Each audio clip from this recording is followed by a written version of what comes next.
Hello everyone, welcome back to GK Today. This is Siya Kumarwat and very good morning. So start करते हैं आज के यानी 13th जून के करंट अफेयर्स सेशन स्टार्ट करते हैं.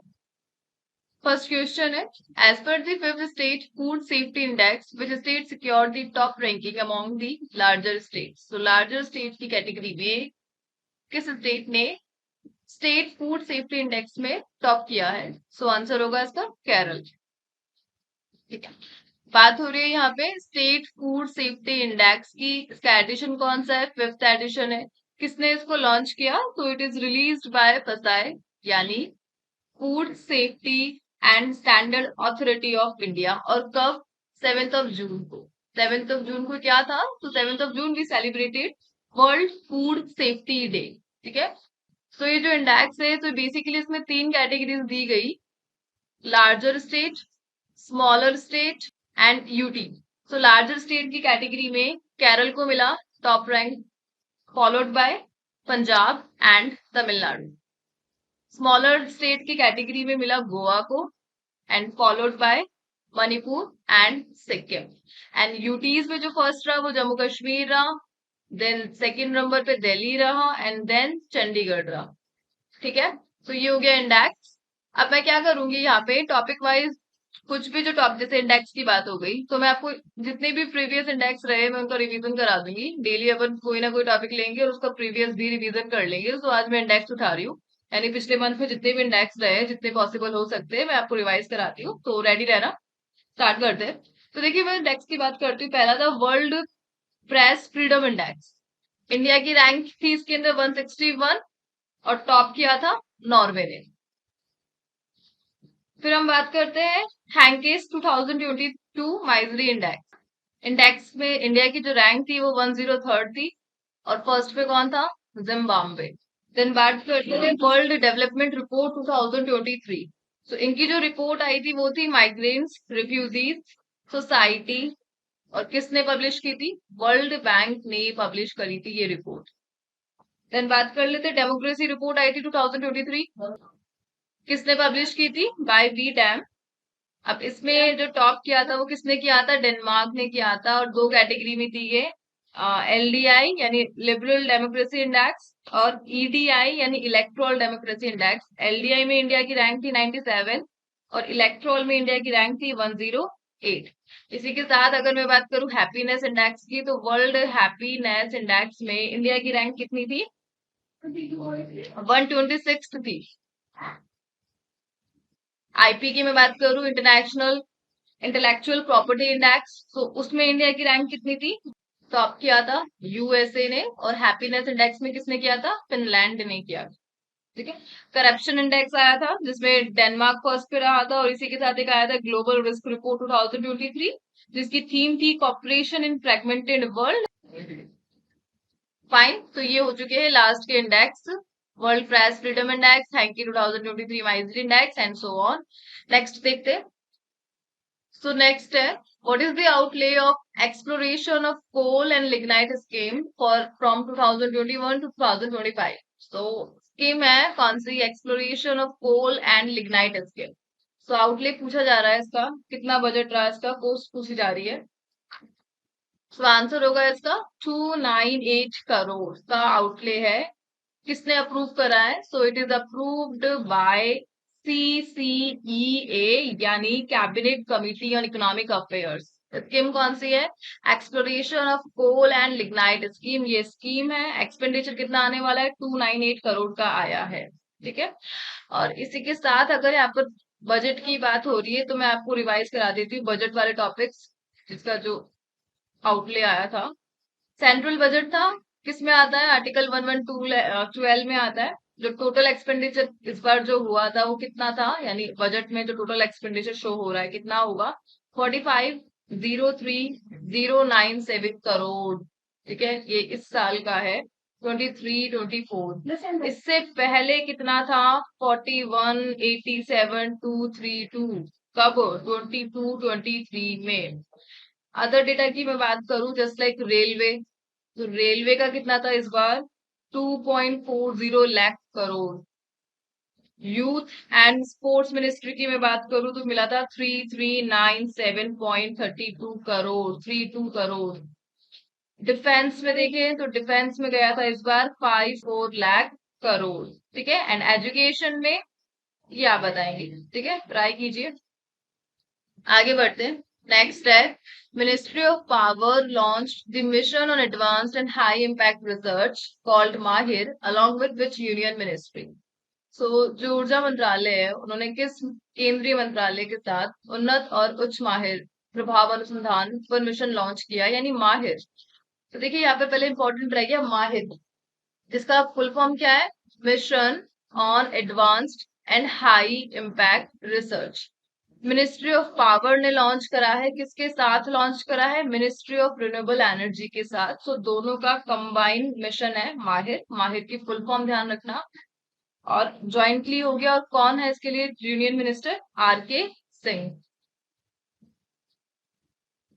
एम क्या है इस मिशन का?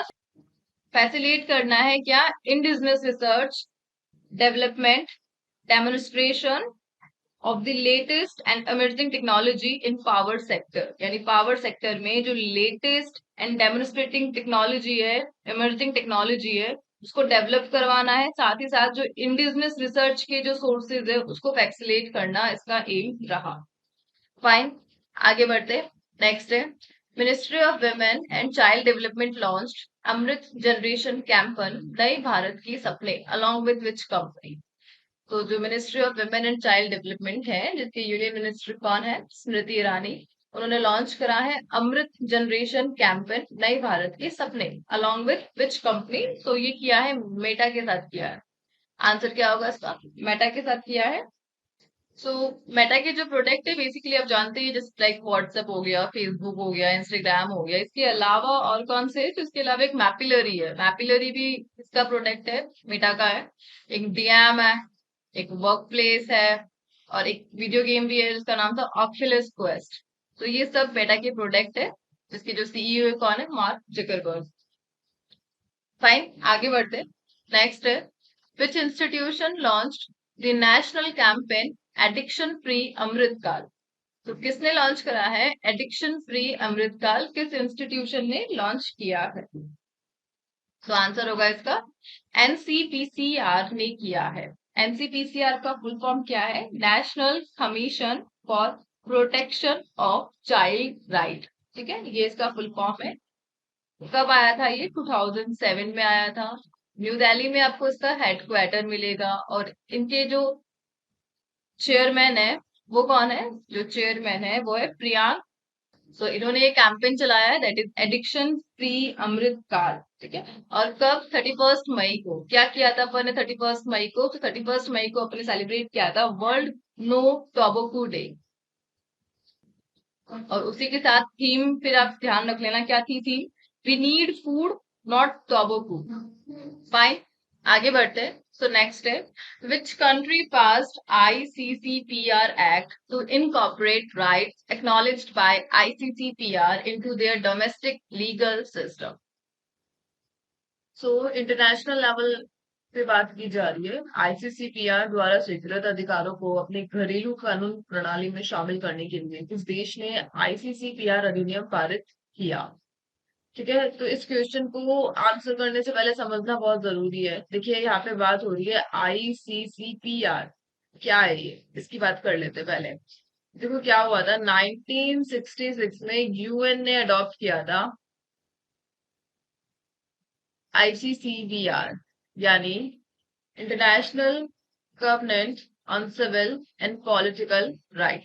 ठीक है, इसको अडॉप्ट किया था 1966 में यूएन ने। और इसी को देखते हुए श्रीलंका ने क्या किया, 2017 में ICCPR के जो एक्नॉलेज राइट्स है उसको ICCPR एक्ट बनाकर अपने डोमेस्टिक लीगल सिस्टम में इंक्लूड कर लिया। ठीक है, इंटेंशनली श्रीलंका ने। तो अभी क्या हुआ, श्रीलंका में वहां की स्टैंड अप कॉमेडियन है जो कि अरेस्ट हुई है 27 मई को by the police, CBI, under ICCPR act. Reason क्या था? Due to the derogatory remarks made by the comedian about lord Buddha and Buddhist girls school during a comedian show. यानी वो जो स्टैंड अप कॉमेडियन थे, उन्होंने कॉमेडियन शो के दौरान Lord Buddha और बुद्धिस्ट गर्ल्स स्कूल के बारे में डेरोगेटरी रिमार्क्स दिए थे। इस कारण उनको आईसीसीपीआर एक्ट के तहत अरेस्ट कर लिया गया। इस कारण ये न्यूज में आया। ठीक है, सो आईसीसीपीआर को एक्ट बनाने वाला कौन सा देश है? श्रीलंका है। आगे बढ़ते हैं। सो नेक्स्ट है, which Indian origin scientist received the Spinoza Prize, also known as the Dutch Nobel Prize? So किस इंडियन ओरिजिन को मिला है स्पिनोजा प्राइज, जिसको we can also said Dutch Nobel prize? तो देखिए यहाँ पे बात हो रही है स्पिनोजा प्राइज की, बात हो रही है जो कि हाईएस्ट ऑनर है in the Dutch science. We can also called Dutch Nobel prize. तो किसे मिला है? आंसर होगा इसका ज्योति गुप्ता को मिला है ये highest honour in the Dutch science. इसके अलावा अदर की हम रिवीजन करना चाहे तो इंटरनेशनल बुकर अवार्ड मिला था। किसको मिला था? जॉर्जी गॉस्पिडनोव को। और किस उपन्यास के लिए? उनके टाइम शेल्टर उपन्यास। हाल ही में मिला था Govind Swarup life time achievement award. किसको मिला था? जयंत नार्लिकर को। और किसने दिया था? By ASI, archaeological survey of India. Recently PM Modi को भी काफी अवार्ड्स मिले। जैसे जैसे वो कंट्री की विजिट पे जाते हैं तो उन्हें वहां के सिविल अवार्ड दिए जाते हैं। जस्ट लाइक अभी वह गए थे कहाँ पे? पापुआ न्यू गिनी गए थे, और इसी की कल मैंने कैपिटल आपसे डिस्कस करी थी। आप बता सकते हैं? तो पापुआ न्यू गिनी गए थे और वहां पर पीएम मोदी को मिला था companion of the order of लोगोहू। तो ये हाईएस्ट ऑनर है किसका? पापुआ न्यू गिनी का, जो पीएम मोदी को दिया गया था।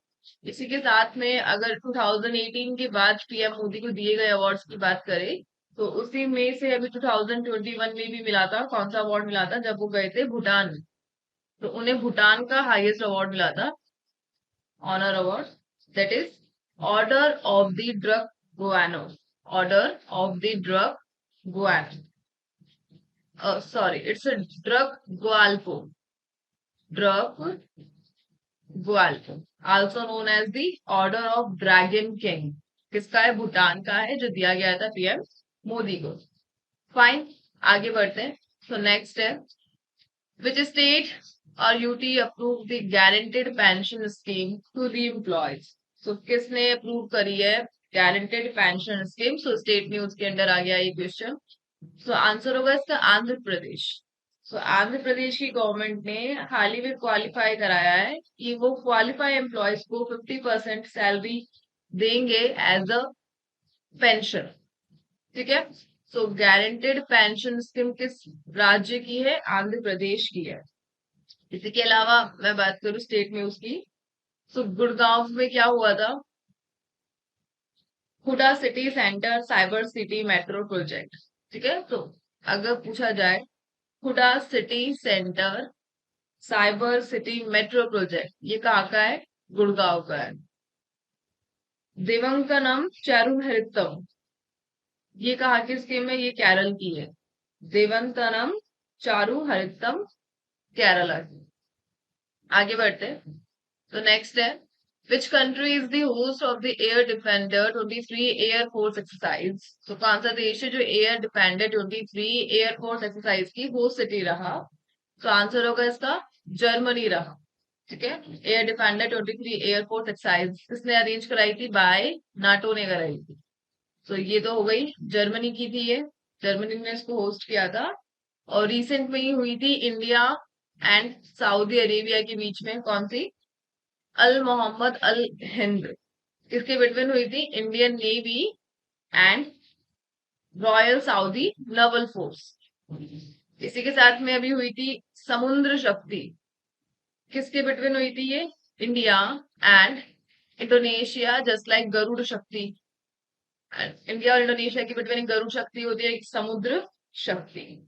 ठीक है, आगे बढ़ते हैं। नेक्स्ट है, As per the World Bank's latest Global Economics Prospect Report, what is the growth rate of the global economy in 2023? So growth rate पूछी जा रही है as per the World Bank latest economic prospect report. So क्या रही 2.1%. Answer क्या होगा इसका 2.1%. जबकि यही रेट 2022 में कितनी थी 3.1% थी और अब 2023 के लिए उन्होंने प्रेडिक्ट करा है 2.1%. और इसी के साथ अगर मैं वर्ल्ड बैंक की बात करूं जिसके करंट प्रेसिडेंट कौन है अजय बांगा है. तो अभी हमने लास्ट में रिवाइज किया था वर्ल्ड बैंक ने क्या किया था रिलीज करी थी रिपोर्ट किस नेम से वर्ल्ड डेवलपमेंट रिपोर्ट जो कि थी माइग्रेंट्स रिफ्यूजीज एंड सोसाइटी. ठीक है. और इस रिपोर्ट के अकॉर्डिंग क्या था इस रिपोर्ट में कि 184 million people across the globe lack the citizenship to the country where they live. ठीक है. तो ये सेशन होता है कंप्लीट. आई होप आपको अच्छा लगा होगा. सेशन कैसा लगा कमेंट करके बताइएगा एंड मिलते हैं नेक्स्ट क्लास के साथ. Take care.